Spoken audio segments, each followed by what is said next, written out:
Mac for Future è un grande progetto che la categoria metalmeccanica ha realizzato grazie al contributo dell'ente bilaterale e l'apporto dell'Istituto Veneto per il Lavoro. Si tratta di un percorso di avvicinamento alle professioni della meccanica nella scuola secondaria di primo livello con le stampanti 3D.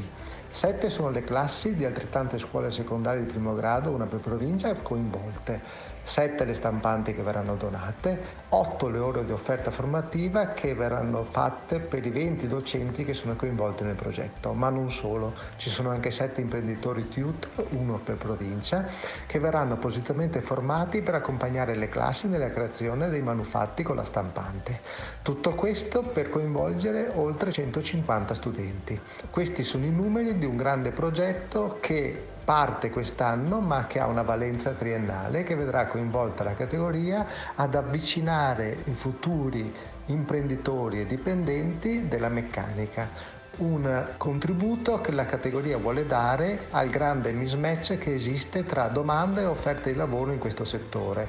Basti pensare che nel corso di un anno ci sono 3.300 ragazzi che si iscrivono agli istituti professionali in Veneto, ma il settore della meccanica cerca ogni mese oltre 3.000 figure. Federico Boin, presidente della Federazione Metalmeccanica di Confragionato Imprese Veneto. Oggi avete presentato il progetto Mac for Future, un progetto molto ambizioso che lega mondo del lavoro con le scuole medie. Perché? Beh, intanto dico finalmente che siamo riusciti a fare questo progetto Mac for Future che appunto collega il nostro mondo artigiano e il mondo imprenditoriale con le famiglie e le scuole. È un progetto ambizioso perché appunto coinvolge trasversalmente 3 mondi che sono stati spesso diametralmente opposti e invece siamo riusciti attraverso appunto questo progetto Mac for Future a farli reincontrare. Il perché? Perché comunque le nostre aziende artigiane, anche da studi fatti recentemente, sono aziende attrattive, aziende che hanno investito moltissimo in innovazione e quindi puntiamo per forza di cose ai giovani e dobbiamo avere la forza di cambiare la nostra pelle e dimostrare all'esterno che le nostre aziende appunto innovative sono aziende belle, aziende che hanno investito moltissimo in innovazione, soprattutto grazie all'avvento della 4.0. E stiamo parlando però di un gap grandissimo tra domande e offerte di lavoro nel vostro mondo. Sì, alcuni dati dicono a gennaio che le aziende in Veneto ricercavano circa 3.600 addetti quando sappiamo benissimo che gli iscritti attualmente negli istituti tecnici e professionali sono solo 3.300. Quindi dobbiamo spingere affinché le famiglie spingano i propri figli, i propri ragazzi a formarsi all'interno di istituti tecnici proprio per approcciarsi al nostro mondo della metalmeccanica. 7 scuole, una per provincia, 7 tutor, uno per provincia e 7 stampanti 3D in 7 classi. Sì, è un progetto secondo me che doveva essere fatto, quello che per me è stato importante intanto è riuscire ad abbattere quel muro che divideva spesso il mondo dell'artigianato dal mondo della scuola e dal mondo della famiglia. Abbiamo visto appunto i dirigenti scolastici molto propensi ad appoggiare questa idea e soprattutto i 22 docenti coinvolti sono entusiasti di questa nostra proposta. Siamo con Gianpaolo Pauletto, titolare della Tecnotube di Concordia Sagittaria, uno dei 7 tutor scelti. Un compito difficile, quello di fare da docente nelle scuole.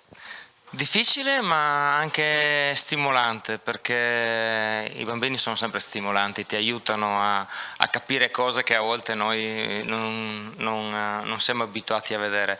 Quindi sarà un percorso che vorremmo fare semplice, come è giusto che sia, per accompagnarli per quanto possibile verso di noi, se è possibile. È chiaro che secondo me è importante che loro conoscano un po' tutte le realtà in maniera che abbiano la facoltà di fare le loro migliori scelte. Starà poi a noi come dire, rendere accattivante quello che è il nostro ambiente, le nostre aziende e secondo me ce n'è, perché negli ultimi anni lo sviluppo che c'è stato, la digitalizzazione, la sicurezza, tutta una serie di cose, parlo per le aziende che conosco, per la mia, siamo andati nella direzione giusta, bisogna proseguire in questa direzione, sono sicuro che poi i ragazzi capiranno.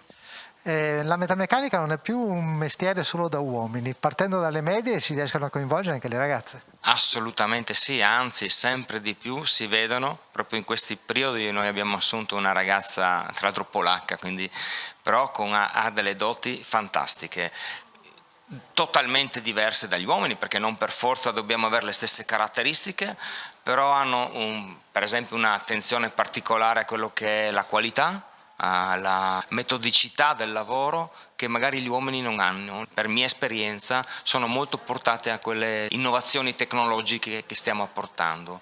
Ci racconti dal punto di vista di un preside questa esperienza? Beh, io l'ho colta subito all'inizio dell'anno scolastico, mi era stata presentata dal presidente Boin come una grande opportunità.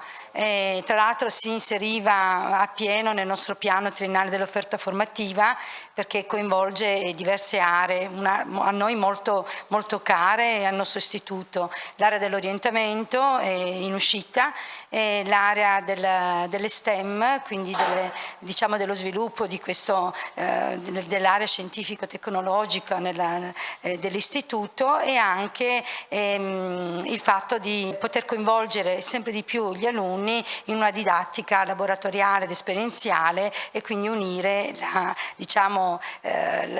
linea teorica con invece quello pratico. C'è stato tanto entusiasmo da parte di tutti, docenti e alunni. Come sta andando questa esperienza con gli studenti e con i docenti nel vostro istituto? Beh, tutto procede con grandissimo entusiasmo, i docenti hanno accolto il progetto da subito con passione, desiderio di formazione, desiderio di sperimentare con i ragazzi poi in classe queste tecnologie che ovviamente avranno poi un risvolto di lungo periodo, perché noi grazie a questo potremo utilizzare le competenze che vengono sviluppate adesso negli anni a venire per tutti gli studenti, anche quelli che non sono stati prettamente immediatamente coinvolti con il progetto, e questo lo ritengo a cascata utilissimo, perché l'idea nostra è di formare tutti i docenti che ne hanno desiderio a partire dalla scuola dell'infanzia fino alla scuola secondaria, per in qualche modo far sì che la passione per le tecnologie nuove possa nascere da piccolissimi.